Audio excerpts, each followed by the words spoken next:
तो जैसे कि हमने ठीक क्या है। किया था लास्ट क्लास में, टैली ओपन किया था, कैसे ओपन होता है। तो टैली जैसे हमने ओपन किया ऐसे ही ओपन होगा। आपके पास वो चार ऑप्शंस आएंगे, एक एजुकेशन मोड, एक लाइसेंस मोड, इस तरह से। तो लाइसेंस एक्टिवेट कर लीजिएगा। तो जैसे कि हमारा क्या ना, यहाँ पे टैली प्राइम गोल्ड है। इसी तरह से आपके पास टैली प्राइम सिल्वर हो सकता है, टैली एजुकेशन मोड हो सकता है। तो सबसे पहले क्या करते हैं ना, हम लोग एक कंपनी क्रिएट करते हैं। कंपनी क्या होता है कि आप जब तक आप कंपनी नहीं क्रिएट करेंगे तब तक आप कहाँ आप पोस्टिंग करेंगे। इसलिए आपको क्या करना है, एक कंपनी क्रिएट करना है। तो कंपनी हम लोग एक बना लेते हैं। जैसे कि मैंने एक बनाया टैली प्राइम सॉल्यूशन।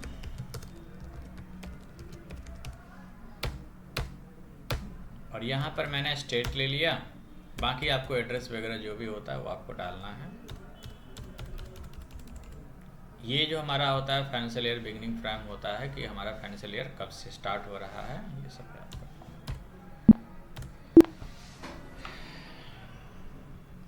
इसके बाद आपका क्या होता है, एक पेज आएगा, उस पेज को आपको इग्नोर करना है, स्केप करके बाहर आना है वहाँ से।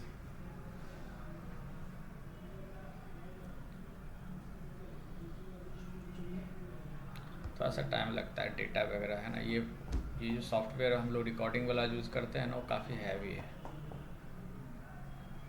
वो जैसे ही वो ऑन होता है तो सिस्टम को स्लो कर देता है।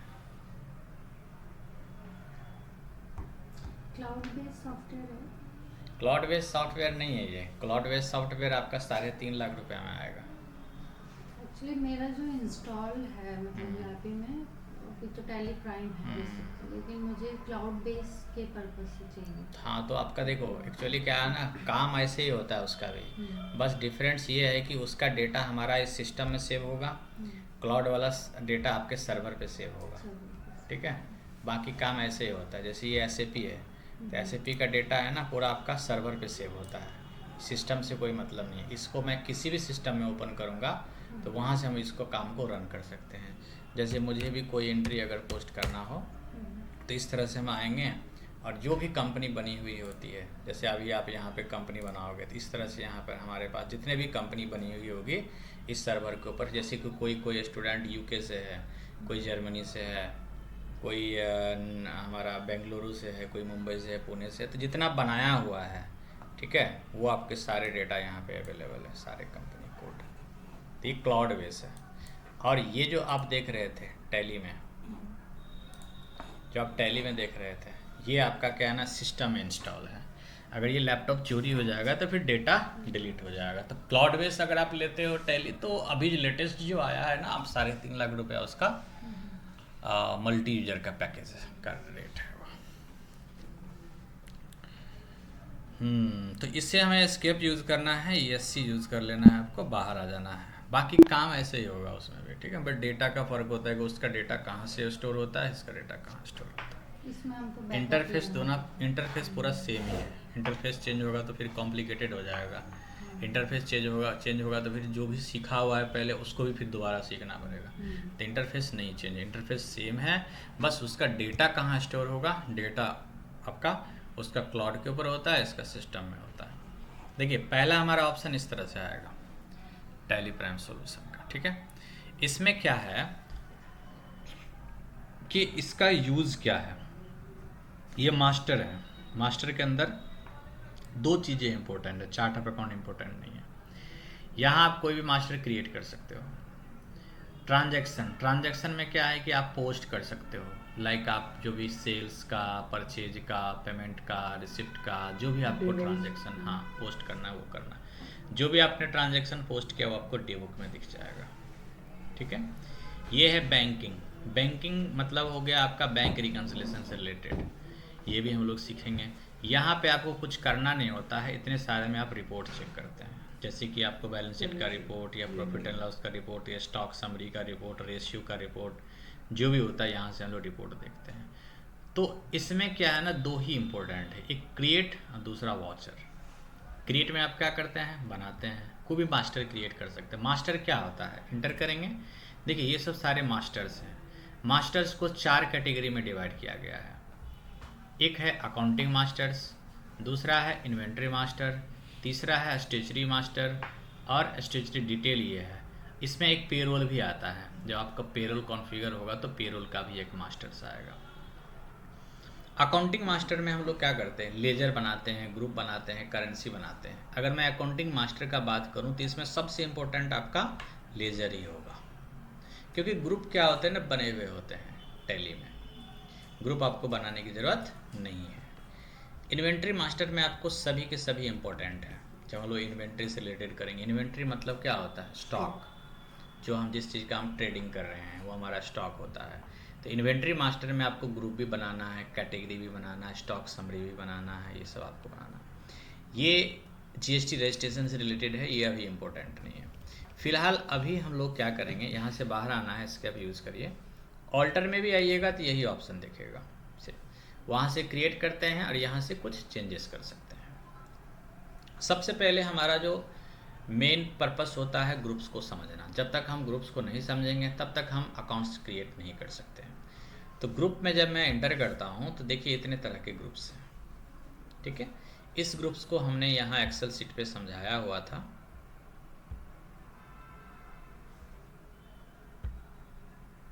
यहाँ पर हमने समझाया हुआ था एक्सेल सीट पे कि एक होता है trading and profit and loss. Trading account क्या होता है, ट्रेडिंग अकाउंट से क्या पता चलता है, ग्रॉस प्रॉफिट पता चलता है। और प्रॉफिट एंड लॉस से क्या पता चलता है, नेट प्रॉफिट पता चलता है। जैसे मैं एक एग्जांपल देता हूँ, मैंने एक मोबाइल खरीदा 10,000 में, ठीक है, उसको 15,000 में बेच दिया, तो 5,000 हमारा प्रॉफिट हुआ।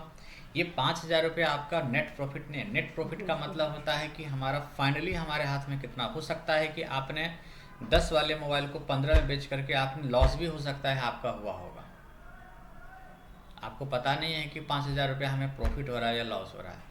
ये डिपेंड करता है कि आप देखो कि एक महीना में अपने रेंट कितना दिया, एक महीना में अपने एम्प्लॉय का सैलरी कितना दिया, आपने उस मोबाइल के ऊपर कमीशन कितना पे दिया, आपने बैंक का इंटरेस्ट कितना पे किया, आपका जो फिक्स एसेट का डेप्रिसिएशन कितना चार्ज हुआ।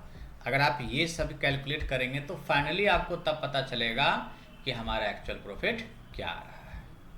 जैसे नॉर्मली लोग कमाने के लिए बोलते हैं कि मैं 50,000 सैलरी कमाता हूँ, लेकिन हमारे पास एक भी रुपया नहीं बचता, क्योंकि उसका एक्सपेंस क्या है, बहुत ही ज़्यादा है, ठीक है। सैलरी कितनी है वो मैनेज नहीं करती, आपका इनकम कितना है वो कंसिडर नहीं होता, आपका एक्सपेंस कितना है वो भी देखा जाता है।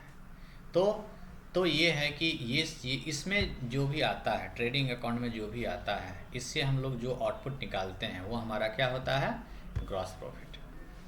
इसमें जो एक्सपेंसेस होते हैं उसमें डायरेक्ट एक्सपेंस होते हैं सारे के सारे, उसको हम डायरेक्ट एक्सपेंस ट्रीट करते हैं। डायरेक्ट एक्सपेंस क्या होता है, जो फैक्ट्री में होता है। जैसे कि हमने यहाँ पर लिख रखा है कि डायरेक्ट एक्सपेंस क्या है। देखिए डायरेक्ट एक्सपेंस क्या है,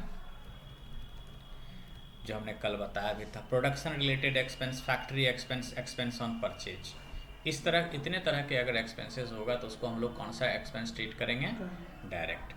और अगर ये वाला एक्सपेंस होगा, office related expense, administration expense, selling and distribution expense, इस तरह के एक्सपेंसेस होगा तो उसको हम लोग क्या ट्रीट करेंगे, इनडायरेक्ट ट्रीट करेंगे, ठीक है।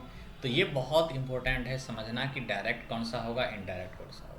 और मैं आपको एक तुक्का बता देता हूँ कि अगर आपको कन्फ्यूजन हो कि किस में ये जाएगा तो आप अपने दिमाग को थोड़ा सा दोहराओ और देखो कि ये क्या फैक्ट्री से रिलेटेड एक्सपेंस है। अगर आपको लगता है वो फैक्ट्री से रिलेटेड एक्सपेंस है तो डायरेक्ट में जाएगा, और आपको लगता है कि नहीं फैक्ट्री से रिलेटेड एक्सपेंस नहीं है, एक्सपेंस है लेकिन वो फैक्ट्री का एक्सपेंस नहीं है, तो आप क्या करो, उसको इनडायरेक्ट में डाल दो। 90% जो एक्सपेंस होता है ना आपका इनडायरेक्ट ही होता है, 10% एक्सपेंस जो होता है वो आपका डायरेक्ट होता है। अब जैसे मैं बात कर रहा हूँ, मैं पहली बार एक वर्ड यूज़ कर रहा हूँ, अभी कमीशन का वर्ड यूज़ कर रहा हूँ। बताओ कमीशन किस में जाएगा, कमीशन पेड इनडायरेक्ट जाएगा, क्योंकि भाई कमीशन फैक्ट्री से इसका कोई लिंक ही नहीं है। कमीशन वगैरह कहाँ होता है, सेल्स में वो यूज होता है भाई, जो अच्छा काम किया उसको कमीशन दिया जाएगा। इंसेंटिव इनडायरेक्ट है, बोनस इनडायरेक्ट है ना। रिपेयरिंग चार्जेस क्या है, इनडायरेक्ट है। मशीन रिपेयर, अगर मैं मशीन रिपेयर टर्म यूज़ किया, मशीन कहाँ यूज होता है, फैक्ट्री में, तो किस में जाएगा वो, डायरेक्ट में जाएगा, है ना। अब आप बोलोगे सर मशीन रिपेयर, अब रिपेयर अगर लिखा हुआ है तो आप इसको इनडायरेक्ट ट्रीट कर लो, क्योंकि वहाँ पे वहाँ पर ना पता नहीं चल रहा है कि फैक्ट्री का है कि क्या है, तो उसको आप इनडायरेक्ट ट्रीट कर सकते हैं। लेकिन पूरे क्लियर लिखा हुआ है repair on machinery, repair on plant. Plant क्या होता है? ऑफिस में यूज होता है प्लांट, बताइए। कोई ऑफिस इतना छोटा होता है, क्या उसमें एक प्लांट आएगा? कहीं देखे हैं कि किसी ऑफिस के अंदर प्लांट यूज होता है? तो बच्चे लोग क्या करते हैं कि फैक्ट्री रेंट को भी इनडायरेक्ट कंसीडर कर लेते हैं। कोल, गैस एंड वाटर। कोल मतलब कोयला हो गया, गैस हो गया। गैस वगैरह कहाँ यूज होता है? अब वो कौन सा एक्सपेंस होगा? डायरेक्ट एक्सपेंस होगा, है ना। ये चीज़ समझना है, इसके कॉन्सेप्ट को समझना है, रटने से नहीं होगा।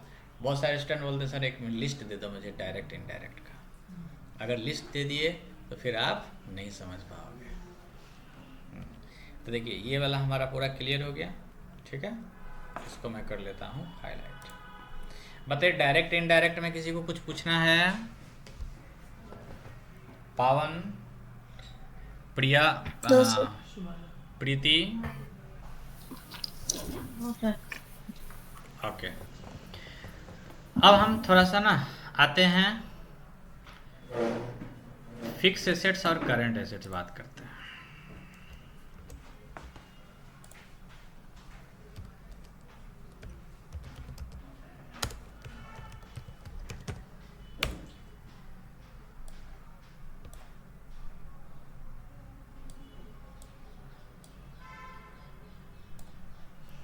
फिक्स एसेट्स करंट एसेट्स का अगर मैं बात करूं तो फिक्स एसेट्स क्या होता है? Which is use for the short term, long term. Current assets था ऊपर, which is use for long term in business. देखिए जो आपको लगता है बिजनेस में लॉन्ग टर्म तक यूज होगा, और यूज हम लोग किसको करते हैं? किसी काइंड्स को यूज करते हैं। कोई भी गुड्स होगा उसी को यूज करेंगे। जैसे अगर आप लॉन्ग टर्म किसी को यूज करेंगे तो किसको बताइए? मशीन हो गया, उसके बाद प्लांट हो गया, लेबर जो टेंजिबल हो, इंटेंजिबल। लेबर एक क्या ह्यूमन चीजें होती है, लेबर को हम लोग वेजेस देते हैं, उसको हम फिक्स एसेट्स नहीं बोल सकते। एसेट्स का मतलब होता है जिस पे मेरा राइट हो। लेबर पे मेरा राइट नहीं है, वो तो कल छोड़ के चला जाएगा, वो एक्सपेंस है। मशीन हो गया, प्लांट हो गया, बिल्डिंग हो गया, लैपटॉप, कंप्यूटर हो गया, है ना। लैंड हो गया, सॉरी लैंड, ओके, ठीक है। ये सब अब देखो करंट एसेट्स में वो होता है जो आपको शॉर्ट टर्म बिजनेस में रहता है, मतलब आज है कल नहीं रहे, आप up to 1 year up down होता रहे। जैसे कैश, आज हमारे जेब में 500 रुपया है, पता चलेगा अभी 10 मिनट के अंदर 1 भी रुपया नहीं है ना। डेटर, बैंक, तो जो लॉन्ग टर्म रहेगा वो फिक्स एसेट्स, और जो शॉर्ट टर्म रहेगा वो करंट एसेट्स। मुझे लगता है ये भी क्लियर हो गया होगा। अब मैं बात करता हूँ लायबिलिटीज। करंट लायबिलिटी, करंट का मतलब होता है, वैसे हिंदी में इसको चालू बोलते हैं, है ना। चालू दायित्व, अगर शुद्ध हिंदी देखा जाए तो हमने हिंदी मीडियम ही पढ़ा हुआ है। तो करंट लायबिलिटी में क्या होता है कि ऐसी आपका ऐसा लायबिलिटी जो आपको पे करना है with in a year, 1 year के अंदर आपको वो पे करना है। और लायबिलिटी का मतलब क्या होता है? जो हमें पे करना है। जैसे नहीं बोलते हम लोग बोलचाल की भाषा में, जिम्मेदारी। मेरी तो बहुत सारी लायबिलिटी हो गई है। जिम्मेदारी अलग चीज़ें होती है। जिम्मेदारी एक रिस्पॉन्सिबिलिटी हो गई जो आपको करना है। लायबिलिटी हो गई जो आपको फाइनेंशियली, जिसको हम फाइनेंस से ट्रीट कर सकते हैं, जहाँ पर हम फाइनेंस वर्ड यूज करेंगे वो हमारी लायबिलिटी होगी। जैसे हमने किसी से उधार लिया, हमें पे करना है, हमने कुछ उधार खरीदा, हमें पे करना है ना, वो हमारी लायबिलिटी है। विच इज लायबल टू पे in short period, short term period. जैसे आउटस्टैंडिंग एक्सपेंस। आउटस्टैंडिंग का मतलब होता है ऐसा चीज जो बाकी है, ऐसा जो बाकी है, जिसने पे नहीं किया है अभी तक, या लोन हो गया, ऐसा लोन जैसे क्रेडिट कार्ड का लोन हो गया, क्या हो गया ये, है ना, आउटस्टैंडिंग हो गया, या फिर करंट लायबिलिटी भी बोल सकते हैं क्रेडिट कार्ड, ठीक है। या अपने फ्रेंड से आपने लोन लिया जिसको आपको पे करना है, that is the current liabilities. ये भी क्लियर हो गया। चलिए अब मैं इससे रिलेटेड ना कुछ लेजर बनाता हूँ। एक लेजर बनाऊंगा करंट एसेट से रिलेटेड, एक लेजर बनाऊंगा फिक्स एसेट्स, ऐसे करके बनाता हूँ। तो देखो लेजर कैसे बनता है, यही यहाँ पर ग्रुप दिए हुए हैं। इस ग्रुप को ना काफ़ी लंबा कर दिया है। बाकी अगर हम 10-12 भी ग्रुप रहता ना, उससे भी मेरा काम चल जाता। ये फालतू में 28 ग्रुप भर दे के डाल दिया है कि फालतू में कन्फ्यूज कर दिया है। मतलब कहने का मतलब ये है ना कि अब ग्रुप के अंदर ग्रुप बना दिया। अब देखो बैंक अकाउंट अल्टीमेटली क्या है, करंट एसेट्स है। यहाँ आप इंटर करोगे तो आपको यहाँ पे दिखेगा करंट एसेट्स है। अगर हम बैंक अकाउंट बनाएंगे उसको हम करंट एसेट्स के ही अंदर डाल देंगे तो भी कोई प्रॉब्लम नहीं है। लेकिन अगर सेपरेट ग्रुप दे दिया है बैंक से रिलेटेड तो उसको किसके अंदर डालना है आपको, बैंक अकाउंट के अंदर। फाइनली वो किसके अंदर जाएगा, वो करंट एसेट्स के ही अंदर जाएगा। लेकिन वो सेपरेट कर दिया है कि अगर आप बैंक बना रहे हो तो आप बैंक को आप बैंक के अंदर डालो।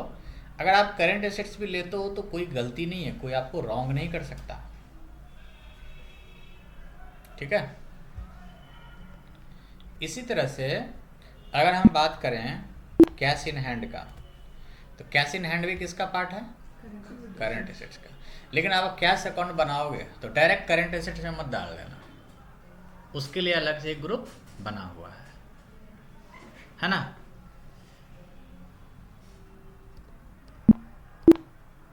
देखिए हमारे पास घर में बर्तन की कमी है, हमें चाय बनाना होता है तो एक होता है ना ऐसे जिसमें सब्जी बनाते हैं, उसी में चाय बना लेते हैं। तो ये नहीं है कि उसमें चाय स्वादिष्ट नहीं बनेगा, उसमें भी बना सकते हैं। लेकिन अगर सेपरेट हमारे पास अगर है बर्तन तो आप उस बर्तन का यूज़ करो। तो डिपेंड करता है कि क्या आपके पास अवेलेबल है, क्या अवेलेबल नहीं है। सेपरेट ग्रुप अगर दे रखा है तो आप उसका यूज़ करो। ये हो गया डिपॉजिट एसेट्स, है ना, ये भी करंट एसेट्स का ही पार्ट है। तो आइए हम लोग एक लेजर बनाते हैं।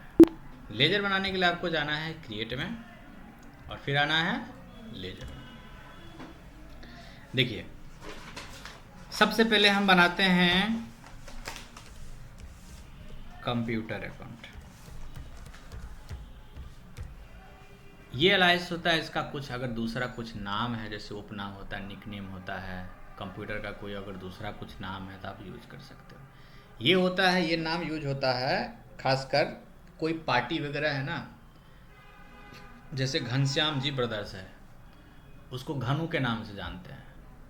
उसको आप मान लीजिए कि आप अपने मोहल्ला में आपका नाम कुछ अलग है लेकिन मोहल्ला वाले कुछ अलग नाम से जानते हैं। अब आपका नाम प्रदीप कुमार है लेकिन सब दिन आपको लोग पिंटू ही बोलता रह गया, तो बोलेगा वहाँ पे प्रदीप कुमार का घर कौन है, तो बोलेगा नहीं पता हमको। पिंटू का घर कौन है, अरे वो वाला घर है ना। तो वो अगर कुछ है तो आप यहाँ पर यूज कर सकते हो। यहाँ पर आपको ग्रुप लेना है, जो हमने बताया था आपको वही ग्रुप का एक लिस्ट आ गया। तो देखिए ये आपका कंप्यूटर अकाउंट, अब आपके माइंड में हो जाना चाहिए कि ये कंप्यूटर किससे रिलेटेड है। तो फिक्स एसेट रिलेटेड है, ये चीज़ बहुत इंपॉर्टेंट है कि आप ये ग्रुप सेलेक्ट क्या कर रहे हो। अगर आप यहाँ पर गलत ग्रुप सेलेक्ट कर लोगे जो इनकरेक्ट होगा तो आपका फिर फाइनेंशियल स्टेटमेंट सही नहीं बनेगा। It's a very important. यहाँ आप क्या टाइप कर रहे हो डजेंट मैटर। यहाँ आप आम टाइप कर दो, यहाँ फिक्स एसेट्स ले लो, तो आम को भी फिक्स एसेट से ट्रीट करेगा बैलेंस शीट में जाके, है ना। यहाँ पर वाटर टाइप कर दो, वाटर भी फिक्स एसेट ही हो गए। यहाँ पर क्या टाइप कर रहे हो ये मैटर नहीं रखता, बट यहाँ पर क्या ले रहे हो ये इंपॉर्टेंस है। बाकी ये सब अभी आपको इग्नोर करना है, ये सब जितने भी फील्ड है ना ये सब इग्नोर करना। आपको सिर्फ यहाँ नेम, यहाँ क्या अंडर लिए हैं, और यहाँ कुछ अगर opening balance according to question है तो आप डाल दीजिए। मान के चलते हैं कि हमारा बुक्स ऑफ अकाउंट पुराना है, बिजनेस हमारा पहले से चलता आ रहा था, पहले हम लोग दूसरे सॉफ्टवेयर पे वर्क कर रहे थे, बीजी पे वर्क कर रहे थे, तो बीजी, अब हम बीजी से टैली पे आए हैं। तो बीजी में जो कंप्यूटर का क्लोजिंग बैलेंस था क्लोजिंग बैलेंस जानते ही है ना। क्लोजिंग बैलेंस का मतलब ये होता है कि आपका बिजनेस अगर चल रहा है तो सबका अकाउंट्स कुछ ओपनिंग होगा ही होगा। जैसे कि आप पिछले साल आराम से कुछ परचेज किए थे, अब कुछ उसको पूरा पेमेंट नहीं किए, अब वो ईयर क्लोज हो गया, तो पिछले साल का जो क्लोजिंग होगा इस साल का क्या हो जाएगा, वो ओपनिंग हो जाएगा, है ना। ओपनिंग क्लोजिंग का मतलब होता है जो प्रीवियस ईयर का क्लोजिंग है वो करंट ईयर का ओपनिंग हो जाती है। यहाँ पर हम वही ओपनिंग बैलेंस डालते हैं कि बिजनेस हमारा पहले से चल रहा है, हमारे पास पहले से कंप्यूटर है, कंप्यूटर की वैल्यू पिछले साल लगाया गया था 10,500, तो ऐसा मान के चलेंगे इस साल हमारा जो कंप्यूटर अभी हमारे बिजनेस में है 10,500 का है। अभी पिछले साल हो सकता है आपने 25,000 में उसको परचेज किया होगा, तो डेप्रिसिएशन भी लगता है उसके ऊपर। डेप्रिसिएशन का मतलब ये होता है कि सिंपल सी भाषा में मैं आपको बता दूं, आपने एक मोबाइल परचेज किया, ठीक है, 50,000 रुपये में, जो भी है ओप्पो का OnePlus जो भी है आपने परचेज किया, और आप 2 दिन बाद फ्रेंडों को बेचोगे ना कि मेरे को अभी मोबाइल की ज़रूरत नहीं, पैसे की ज़रूरत है, तो आपको फ्रेंड क्या बोलेगा, अब 30,000 में लूँगा मैं। इतना तो डेप्रिसिएशन आपका कहीं लगता ही नहीं है जितना मोबाइल पे लगता है। नहीं समझे बात। तो वही है कि आपका जो वैल्यू रिड्यूस हुआ है वो रिड्यूस करने के बाद जो आपका बैलेंस बचा वो आपका ओपनिंग बैलेंस हो जाएगा। ये डेबिट क्रेडिट ऑटोमेटिक लेगा, इसमें आपको चेंज नहीं करना। तो मैंने एक लेजर क्रिएट किया। दूसरा लेजर हम लोग बनाएंगे सैलरी अकाउंट। अब देखिए सैलरी कोई काइंड्स नहीं है, सैलरी एक तरह का क्या है, एक्सपेंस है। बहुत सारे रेस्टोरेंट के मन में अरे सैलरी एक्सपेंस कैसे है, इनकम है। ऐसे बच्चे हमसे पूछते हैं कि सैलरी एक्सपेंस कैसे हो सकता है, सैलरी तो हम कमाते हैं। कंपनी की तरफ से सोचेंगे ना। हम कोई भी अकाउंटिंग करते हैं तो बिजनेस के पॉइंट ऑफ व्यू से हमें सोचना है बिजनेस के लिए क्या है। बिजनेस कहीं काम करने के लिए थोड़ा ना जाता है ना। सैलरी बिजनेस के लिए क्या है, एक्सपेंस। अब बात आती है एक्सपेंस होते हैं दो, डायरेक्ट और इनडायरेक्ट। तो आप क्या जाएगा इसमें बताइए, इनडायरेक्ट इनडायरेक्ट हो जाएगा, क्योंकि सैलरी उसे मिलती है जो ऑफिस में बैठता है, एसी के अंदर बैठता है। वेजेज उसे मिलती है जो फैक्ट्री में काम करता है। तो ये किस में जाएगा, इनडायरेक्ट एक्सपेंस।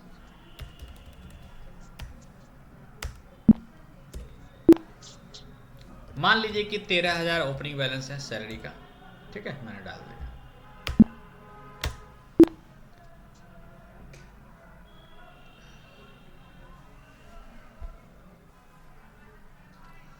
वेजेस, वेजेस किस में जाएगा, डायरेक्ट एक्सपेंस। Indirect expense. कौन है इनडायरेक्ट वाले, सर डायरेक्ट। नहीं इनडायरेक्ट वाले है कौन है, थोड़ा बताइए हमें, नाम बताइएगा, सर मैं बोली हूँ। नाम प्रीति। बताइए।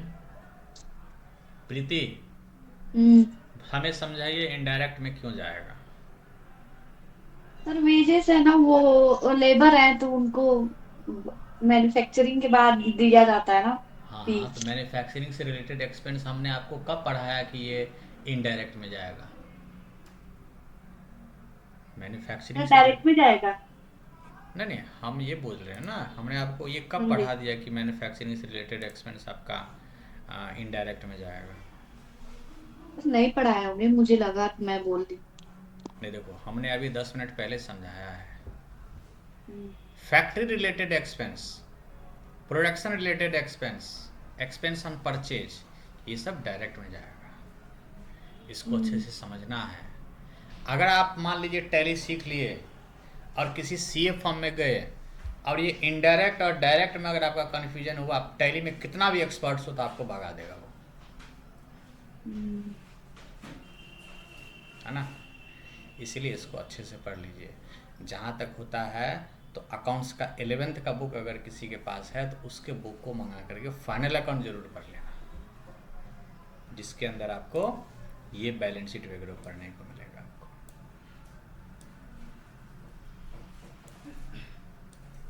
क्यों? सीए फॉर्म में हमें झूठ बोल के काम लगवाना पड़ता है। बहुत सारे बच्चे आर्ट्स बैकग्राउंड से आते हैं हमारे पास सीखने के लिए, मतलब बोल सकते हैं नॉन कॉमर्स बैकग्राउंड से। अब क्या होता है, मैं उसको भेजता हूँ, सीवी पे जैसे ही देखता है बीए तो वो उसे ही रिजेक्ट कर देता है। मैं बोलता सर इंटरव्यू तो थोड़ा ले लीजिए, बोलते नहीं बीए वाले चाहिए नहीं हमें। तो बोलता है सीवी पे तुम अपडेट करो बीकॉम तुम किए हो, तो सीवी पे उसको अपडेट कराना पड़ता है, क्योंकि सर्टिफिकेट तो कहीं मांगता नहीं है, कहीं भी नहीं मांगता है। मतलब छोटा मोटा सीए फॉर्म में तो डिग्री नहीं मांगता। कहीं मांगता ही नहीं है। तो उसको हम बोलते हैं तुम ना, आप लोग भी जो नॉन कॉमर्स के बच्चे हो, कहीं जाना तो उसमें बीकॉम ट्रीट कर लेना। फिर मांग लिया डिग्री। अरे मांगेगा तो देखा जाएगा, सारे स्कैन वगैरह करके चेक करो, उसमें डाल देना। स्कैन थोड़ा ना वहाँ पे रिपोर्ट, गवर्नमेंट वेरिफिकेशन, गवर्नमेंट भी वेरीफाई करता है, 10 साल बाद पता चलता है कि इसका फर्जी सर्टिफिकेट था। तब आपके ऊपर केस होगा, पूरा पैसा लेगा वापस।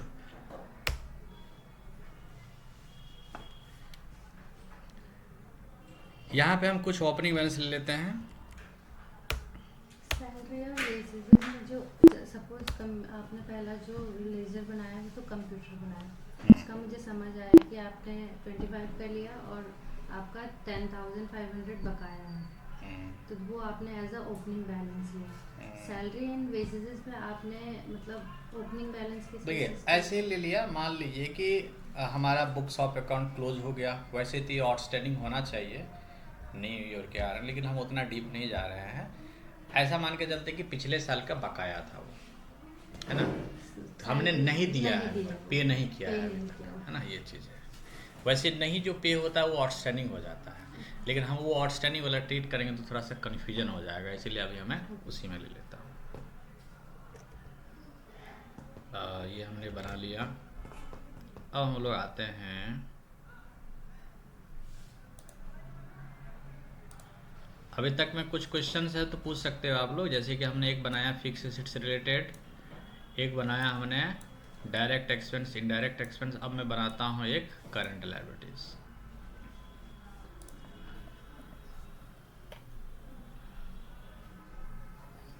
करंट लायबिलिटी में ना आपका जाएगा, जैसे कि आउटस्टैंडिंग सैलरी है, आउटस्टैंडिंग रेंट है, जो आपका बाकी है, जो अभी तक आपने पे नहीं किया है, वो सब आप ले सकते हो। जैसे हमने लगा दिया ओएस का मतलब आउटस्टैंडिंग हो गया, रेंट, ये ऐसा अमाउंट होता है। आउटस्टैंडिंग का मतलब होता है कि काम हो गया और अभी तक आप पे नहीं किए हो, करंट लायबिलिटीज, जो आपको पे करना है इन फ्यूचर।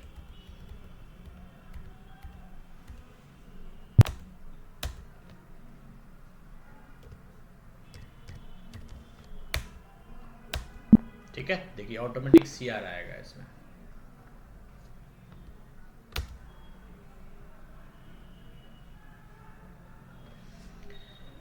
तो हमने अभी बनाया करंट एसेट्स, फिक्स एसेट्स, ये सब बनाया हमने। चलिए अब मैं आपको कुछ एक ना असाइनमेंट दिखाता हूँ। सर हमने ये कल सेंड भी किया था आप लोगों को। अब इस असाइनमेंट को कैसे बनाओगे?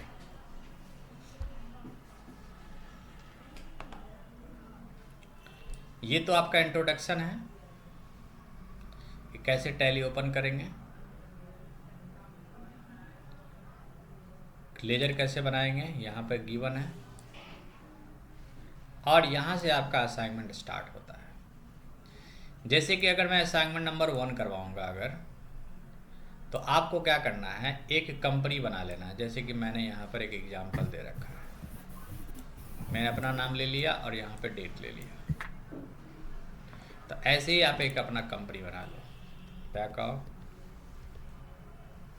कंपनी बनाने के लिए आपको कहाँ जाना है, यहाँ, ठीक है। देन यहाँ पर कंपनी का क्रिएट का ऑप्शन, या फिर आप कंपनी यहाँ से भी बना सकते हो। यहाँ पर आओगे, यहाँ पे देखो क्रिएट कंपनी। तो हमने बनाया असाइनमेंट 1 रविश, डेट लिख दिया आज का फैब। तो ये पता चलता है कि ये हमारा असाइनमेंट 1 है, हमने इतने डेट को बनाया था। दिल्ली, अब बाकी जो भी डिटेल है आप ले लीजिए।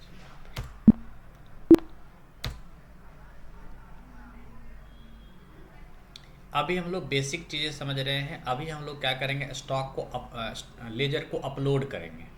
लेजर अपलोडिंग का मतलब होता है जो हमारे पास ऑलरेडी दूसरे सॉफ्टवेयर में लेजर था उसको हम अपने टैली प्राइम में क्या कर रहे हैं, अपलोड कर रहे हैं। अपलोड करने का मतलब ये नहीं है कि हम कहीं से लिए और अपलोड करते हैं। अपलोड करने का मतलब हम टाइप करके डाल रहे हैं उसमें, बस उसके लेजर को बनाएंगे और जो उसका ओपनिंग बैलेंस है वो हम लोग इंटर करेंगे। तो जैसे कि हमारा ये कंपनी बन गया, ये आपका ये जो आपका आएगा ना, इसको क्या करना, ये सी आपको इसके बटन से आप बाहर आ जाना, ठीक है। अब यहाँ पर देखो कि यहाँ बहुत सारे बच्चों को कन्फ्यूजन हो जाता है कि सर यहाँ तो 2 कंपनी ओपन है, किस में काम करूँ। तो अभी जो ब्लैक में दिख रहा है वही आपका ओपन है, ये जो दिख रहा है ये आपका ओपन नहीं है। अगर इसको क्लोज करना चाहते हो तो यहाँ पर आप जाओगे तो एक सर्ट कंपनी का ऑप्शन दिखेगा, या आप डायरेक्टली आप कंट्रोल F3 भी यूज कर सकते थे। इंटर करेंगे, किसे सेट करना है, हमें जिसे सेट करना है उस पर इंटर करना है, तो मुझे इसको सेट करना है, ठीक है। अब आते हैं असाइनमेंट में। देखिए पहले हमें बताया गया है कि आपको एक शेयर कैपिटल से रिलेटेड एक लेजर क्रिएट करना है। तो यहाँ पर हमें शेयर कैपिटल टाइप करना है और उसका ओपनिंग बैलेंस कितना डालना है, 5 लाख। क्रिएट में आए, लेजर में आए,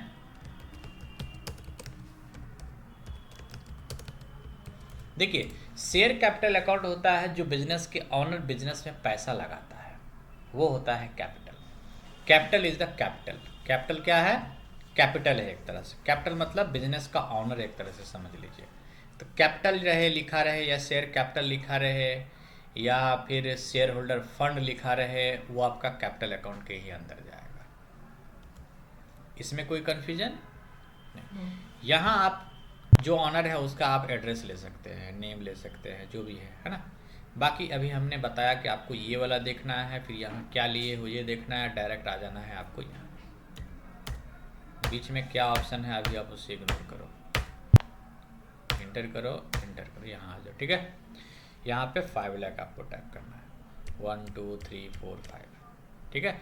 इंटर करिए। बहुत सारे स्टूडेंट क्या करते हैं ना, बहुत सारे जीरो डाल देते हैं। ज़्यादा जीरो डालने से क्या होगा, ये 5 लाख की जगह क्या हो जाएगा, 50 लाख हो जाएगा, तो आपका अकाउंट मैच ही नहीं करेगा फिर। और बहुत सारे बोलते हैं कि सर ये क्या है पॉइंट में, तो हमने डेसिमल प्लस 2 लिया है इसलिए पॉइंट आ रहा है, ठीक है। ये 5 लाख आपका देखो, 5 के बाद कॉमा है, फिर डबल जीरो है, इस तरह से। इसको आप सेव कर लीजिए। तो इस तरह से हमने क्या किया, इसको सेव कर लिया। एक लेजर हमारा क्रिएट हुआ कैपिटल अकाउंट। इसी तरह से आपको सारे लेजर ऐसे ही क्रिएट करने हैं।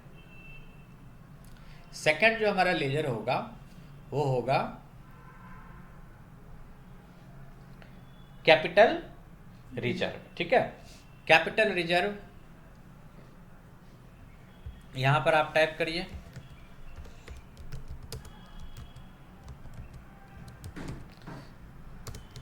कैपिटल रिजर्व क्या है। रिजर्व का मतलब होता है हमारा जो पिछले साल प्रॉफिट हुआ था उसमें से हम कुछ पैसा बचा के रख लिए हैं। ये आजकल एसएबी में इसको रिटर्न अर्निंग के नाम से जाना है, रिटेन अर्निंग, है ना। रिटेन अर्निंग का मतलब होता है कि हमारा जो प्रॉफिट, हमारा मान लो 100 रुपया प्रॉफिट हुआ, 100 रुपये प्रॉफिट में से हमने डिविडेंड बांट दिया 30 रुपया, अब कितना बचा, 70 हमारा रिटेन हो गया। ये हमारा कैपिटल में ऐड ऑन हो जाएगा। अगर हमारा कैपिटल 1000 होगा तो अब हमारा कैपिटल कितना, 1070 हो गया, ठीक है। इसी को बोलते हैं कैपिटल रिजर्व। इसके लिए अलग से एक ग्रुप बना हुआ है। अगर आप इसे कैपिटल में भी ले लेंगे तो कोई प्रॉब्लम नहीं है, क्योंकि अल्टीमेटली कैपिटल रिजर्व भी कैपिटल का ही अंदर होगा वो। ये देखो, हाँ, रिजर्व एंड सरप्लस होगा यहाँ पर, ये देखो ये है, ठीक है। थोड़ा नाम भी मैच कर रहा है, इससे भी पता चलेगा किस में जाएगा। और reserve and capital is also parts of capital account. Opening balance कितना है वो आप ले लीजिए, 25,000। अब देखिए ये ऑटोमेटिक क्रेडिट में ही लेगा, ठीक है। इसमें फिक्स होता है कि कौन सा डेबिट में जाएगा, कौन सा क्रेडिट में जाएगा। वो यहाँ से कंट्रोल होता है कि वो डेबिट में जाएगा या क्रेडिट में जाएगा। जिस कैटेगरी में लेगा उस हिसाब से रहता है। अब नेक्स्ट है ड्राइंग। ड्राइंग का मतलब होता है कि देखिए ऑनर जब बिजनेस में लगाता है तो उसको बोलते हैं कैपिटल, और जब ऑनर बिजनेस से विड्रॉल करता है उसको बोलते हैं ड्राइंग। कभी कभी क्या होता है, ऑनर को ज़रूरत होता है पैसे की, कि वो अपना बर्थडे करना चाहता है या होटल में पार्टी करना चाहता है, तो पैसा कहाँ से लाएगा? तो बिजनेस के ही नाम पे अपना बिजनेस क्या किया कि होटल में पे करना है 25,000 रुपया, चेक बना दिया बिजनेस के ही नाम पे, तो उसे एक्सपेंस ट्रीट कर सकते हैं, लेकिन एक्सपेंस ट्रीट करने के लिए देखना पड़ेगा कि वो फर्दरेंस ऑफ बिजनेस के लिए यूज हुआ है कि नहीं हुआ है।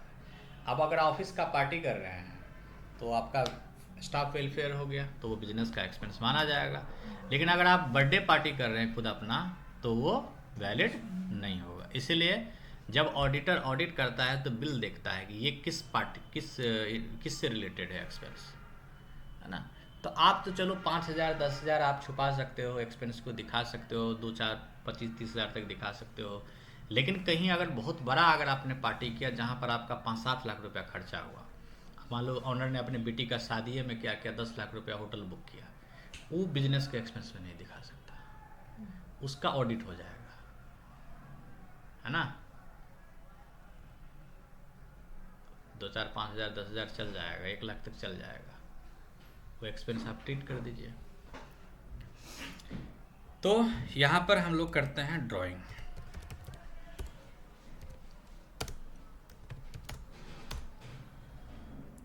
ड्राइंग हमारा हो जाएगा, ये भी कैपिटल का ही पार्ट होगा। जब बिजनेस में पैसा लगाएंगे तो भी कैपिटल, और जब निकालेंगे तो भी कैपिटल।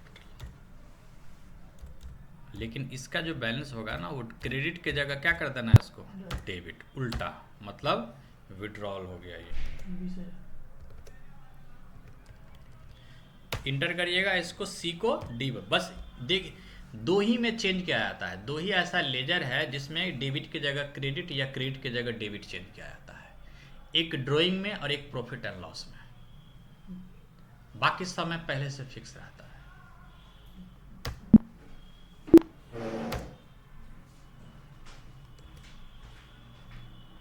कैश का बना हुआ होता है, 2 लेजर आपके टैली में बने हुए रहेंगे, एक कैश का और दूसरा प्रॉफिट एंड लॉस। जैसे अगर देखिए, अगर हमने जो जितना भी लेजर बनाया हुआ है वो मुझे देखना है, तो आपको बैक आना है, किस में आना है, ऑल्टर में आना है, फिर किस में जाना है, लेजर में जाना। देखिए हमने ये बनाया था, हमने ये बनाया नहीं, ये पहले से है, हमने ये नहीं बनाया, ये पहले से है। मतलब टैली में 2 डिफॉल्ट लेजर होते हैं, कैश और प्रॉफिट एंड लॉस। तो कैश को ओपन करेंगे, बस देखना है कि कैश का ओपनिंग बैलेंस कितना है, वो आप यहाँ पर डाल दीजिए। 15,000 है, 15,000 डाल दीजिए, एंटर किए, ठीक है, इसको सेव कर दिए। अगर आपको फिर से नया बनाना है तो यहाँ से भी क्रिएट कर सकते हैं। अब मैं आपको समझा देता हूँ कि कौन से ग्रुप में जाएगा। देखिए ये जाएगा कैपिटल, ये जाएगा रिजर्व एंड सरप्लस, ये जाएगा capital, cash in hand, computer, fix assets. Provision for bad debts क्या होता है आगे डिस्कस करेंगे, फिलहाल इसको प्रोविजन के अंदर ले लेना है। प्रोविजन नाम से एक ग्रुप होगा। Building, fix assets, loan from HDFC bank, वैसे आप करंट लायबिलिटी में भी ले सकते हैं, लेकिन इसका अलग से एक लोन एंड लायबिलिटी बना हुआ होगा। एक्सिस बैंक, बैंक अकाउंट या करंट एसेट्स भी ले सकते हैं, लेकिन बैंक अकाउंट अलग से बना हुआ है तो उसके अंदर लेना है आपको। ये बना हुआ रहता है, बस उसमें ओपनिंग बैलेंस डाल देना है। Outstanding rent, current liabilities, loan from Ram से हमने लोन लिया है, लायबिलिटीज पार्ट है, लेकिन लायबिलिटीज के ही अंदर इसको एक बना दिया गया है unsecured loan, secure loan. Secure loan का मतलब होता है कि वो सिक्योर है, जिसमें हमने गिरवी रखा है। अनसिक्योर्ड का मतलब होता है जहाँ पे हमने गिरवी नहीं रखा है। अल्टीमेटली दोनों लायबिलिटीज ही है, ठीक है। तो आप कोई फ्रेंड से लोन लेते हैं, बिजनेस के ही लिए लेते हैं, आप फ्रेंड या फिर वाइफ से लोन लिया, या फिर वाइफ ने हस्बैंड से लिया और हस्बैंड ने वाइफ से लिया। बिजनेस में ऐसे लोन काफ़ी चलते हैं और इंटरेस्ट भी दिखा देते हैं छूट लेने के लिए, लेकिन वैलिड मिलता नहीं। ऑडिटर क्या करता है, इसको बोलता है नहीं ये नहीं मिलेगा, तुम लोन दिखा दिया ठीक है। तो ये जैसे वाइफ से लोन लिए या फिर वाइफ हस्बैंड से लोन लिया गया तो वो आपका किस में आ जाएगा, अनसिक्योर्ड लोन में आ जाएगा। प्रीपेड सैलरी में आपका आ जाएगा जो हमने पहले ही पे कर दिया, करंट एसेट्स हो जाएगा ये। पेटी कैश इन हैंड का पार्ट होगा, इन्वेस्टमेंट का पार्ट होगा। तो इस पूरे जो है आप जो ग्रुप्स हैं इसको अच्छे से बनाइएगा, अच्छे से बना करके, और आप लोग क्या करिएगा जब आपका ये लेजर बन जाएगा तो अच्छे से देख लीजिए कि करना क्या है। आप लेजर बनाने के बाद फाइनली आप आ जाना डिस्प्ले डे बुक में, इसमें डिस्प्ले मोड रिपोर्ट में, ठीक है। यहाँ आ जाना और यहाँ पे ट्रायल बैलेंस पे एंटर करना, ठीक है। ट्रायल बैलेंस पे एंटर करोगे तो जितना भी लेजर बनाए हो आप वहाँ पर आपको दिख जाएगा। इसका डिटेल नहीं दिख रहा है, इसके लिए आपको क्या करना है, Alt F1 प्रेस करना है। Alt F1 करोगे तो आपका पूरा डिटेल में आ जाएगा। एक बार और समझ लीजिए, हमें कहाँ आना है, डिस्प्ले मोड रिपोर्ट, फिर इसके बाद ट्रायल बैलेंस, और यहाँ पर प्रेस करिए Alt F1। तो बहुत सारे जितने भी हमारे यूजर्स हैं उनमें ना बोलते हैं कि सर मेरा F1 F2 काम नहीं करता, तो मैं आपको बता दूं फंक्शन की के साथ यूज करिएगा, ठीक है। Alt F1 देखिए, है ना, और इसका आप लोग पिक्चर लेके ग्रुप में सेंड करिएगा, तब हम समझेंगे कि आपने ये बनाया है। अब बताइए कि क्या